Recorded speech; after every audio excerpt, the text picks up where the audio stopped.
ये कहानी एक ऐसे देश की है जो खुद को परमाणु ताकत कहता है लेकिन महीने का राशन कर्ज से खरीदता है। नमस्कार, न्यूज फाइल की दुनिया में आपका स्वागत है। मैं हूं आपके साथ सौरव अनंता।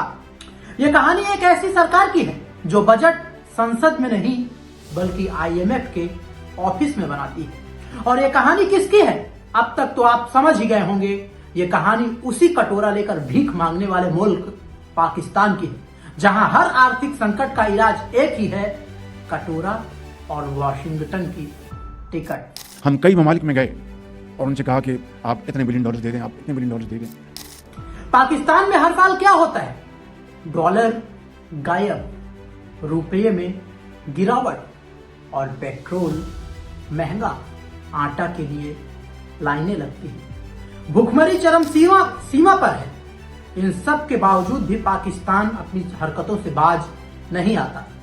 पाकिस्तान के प्रधानमंत्री का लंबा चौड़ा भाषण होता है, उसके बाद भीख मांगने के लिए IMF की फ्लाइट। लगता है जैसे देश नहीं, मोबाइल रिचार्ज पैक है, हर महीने में रिन्यू कराना पड़ता है। आपको जानकर हैरानी होगी कि 1988 के बाद अब तक 20 से ज्यादा बार पाकिस्तान IMF से भीख मांग चुका है। इतनी बार तो लोग बैंक से पर्सनल लोन लेने में भी शर्माते हैं, लेकिन यहाँ पूरी अर्थव्यवस्था ही IMF और EMI पर चल रही है। अर्थशास्त्री कहते हैं जब देश की प्राथमिकता स्कूल की जगह हथियार हो जाए तो अर्थव्यवस्था नहीं संकट पैदा होता है। परिणाम क्या होता है? शिक्षा कमजोर होती है, उद्योग कमजोर होता है, निर्यात कमजोर होता है, डॉलर खत्म होता है। और फिर वही आदत, पाकिस्तान जिन आदतों से मजबूर है जिसके बारे में दुनिया जानती है, हाथ में कटोरा लेकर IMF के पास पहुंच जाओ। कोई भी निवेशक ऐसी जगह फैक्ट्री, कंपनी, बिजनेस क्यों फैलाएगा जहां बिजली संकट हो, सड़क बेकार रहती हो, बम धमाके की खबर रोज आती हो। विदेशी निवेश तो पाकिस्तान में लगभग खत्म हो चुका है, टूरिज्म भी पूरी तरह से खत्म हो चुका है। कोई बम धमाकों की जान गंवाने वाली जगह पर ऐसा व्यवसाय क्यों फैलाएगा?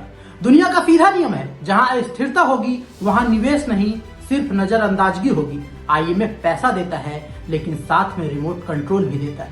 पेट्रोल महंगा करो, बिजली महंगी करो, टैक्स बढ़ाओ, सब्सिडी हटाओ और फिर कराची में आटा महंगा, लाहौर में गैस सिलेंडर गायब, इस्लामाबाद में हर सामानों का दाम और बिल दोगुना हो जाता है।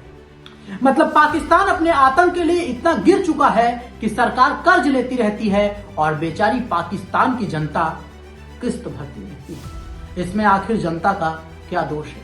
1991 में भी भारत भी संकट में था, लेकिन उसके बाद क्या हुआ? सिर्फ एक बार IMF से भारत ने मदद मांगी, उसके बाद सुधार उद्योग, IT, डिजिटल पेमेंट, स्टार्टअप।